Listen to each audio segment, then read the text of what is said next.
গত ৫ আগস্ট ওই সময়ের প্রধানমন্ত্রী শেখ হাসিনা ক্ষমতা ছেড়ে ঢাকা থেকে দিল্লিতে গিয়ে আশ্রয় নেন।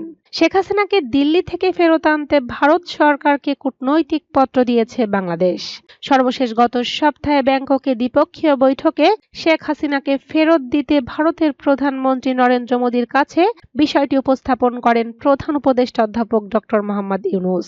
রোহিঙ্গার সমস্যা এবং অগ্রাধিকারপ্রাপ্ত বিষয়াবলীর জন্য প্রধান উপদেষ্টার হাই রিপ্রেজেন্টেটিভ রাষ্ট্রদূত ডক্টর খলিলুর রহমান বলেন, শেখ হাসিনাকে ফেরত আনা ইস্যুতে ভারতের সঙ্গে আলোচনা শুরু হচ্ছে। রাষ্ট্রদূত ডক্টর খলিলুর রহমান বলেন, সম্প্রতি বিএমস্টেক সম্মেলনে অন্তর্বর্তী সরকারের প্রধান উপদেষ্টা অধ্যাপক ডক্টর মোহাম্মদ ইউনূসের সঙ্গে আলাপকালে ভারতের প্রধানমন্ত্রী নরেন্দ্র মোদী বলেছেন, কোনো ব্যক্তির সঙ্গে নয়, দেশের সঙ্গে তাদের সম্পর্ক। সুতরাং বিষয়টি নিয়ে দুই দেশের মধ্যে আলোচনা শুরু হবে। এদিকে শেখ হাসিনাকে ফেরত আনা প্রসঙ্গে জানতে চাইলে পররাষ্ট্র উপদেষ্টা মোহাম্মদ তৌহিদ হোসেন বলেন, ভারতের প্রধানমন্ত্রী নরেন্দ্র মোদীর কাছে বিষয়টি উপস্থাপন করেন প্রধান উপদেষ্টা অধ্যাপক ডক্টর মোহাম্মদ ইউনূস, কিন্তু এটি নিয়ে চূড়ান্ত কিছু হয়নি, আমি এটুকুই বলবো। ভারতের প্রধানমন্ত্রীর সঙ্গে সম্প্রতি বিমস্টেক প্রধান উপদেষ্টার বৈঠক প্রসঙ্গে এক প্রশ্নের জবাবে পররাষ্ট্র উপদেষ্টা মোহাম্মদ তৌহিদ হোসেন বলেন, আমার যেটা মনে হয় একটি ইতিবাচক পরিবেশে সাক্ষাৎটা হয়েছে এবং দুই পক্ষ সম্পর্ক ভালো রাখার এবং করার উপর জোর দিয়েছে। ভারতের প্রধানমন্ত্রী উত্তেজনাকর বক্তব্য পরিহার করতে বলেছেন। আমরা নিজেরাও এই পয়েন্টে একমত। এটি আসলে একতরফাভাবে হচ্ছে সেরকম নয়। হয়তো আমাদের কেউ কেউ বলছেন যেটি তাদের না বলাই ভালো। একই কাজ ভারত থেকেও হয়ে থাকে। পশ্চিমবঙ্গ থেকে প্রায় প্রতিদিনই শক্ত শক্ত কথাবার্তা শুনতে পাচ্ছেন। কেন্দ্রীয় সরকারের কেউ কেউ এটা করেছেন। সম্পর্ক উন্নয়ন করতে গেলে বরং আপত্তিকর কথাবার্তা কোনো পক্ষ থেকে না বলাই ভালো। আমরা বিষয়টি সেই দৃষ্টিকোণ থেকে দেখছি।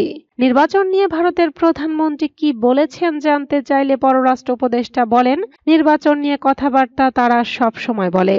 এই সরকার তো নিজের থেকে বলেছে যে যথাশীঘ্র সম্ভব তাদের দায়িত্ব শেষ করে, যেসব দায়িত্ব এই সরকারের উপর আছে সেগুলো শেষ করে যথাশীঘ্র সম্ভব নির্বাচন দিয়ে রাজনীতিবিদদের হাতে ক্ষমতা হস্তান্তর করবে।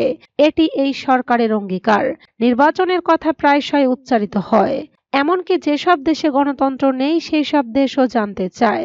এক ধরনের প্রেডিক্টেবিলিটি তারা চায়। এখানে বিনিয়োগের প্রশ্ন আছে এবং তারা জানতে চাইতেই পারেন কি হবে বা কখন কোন সরকার আসবে।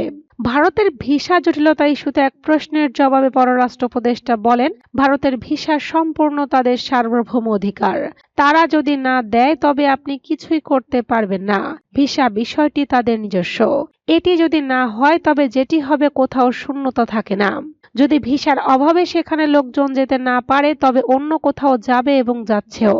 আমরা সেটাও সহায়তা করব যে সমস্যা যাতে না হয়।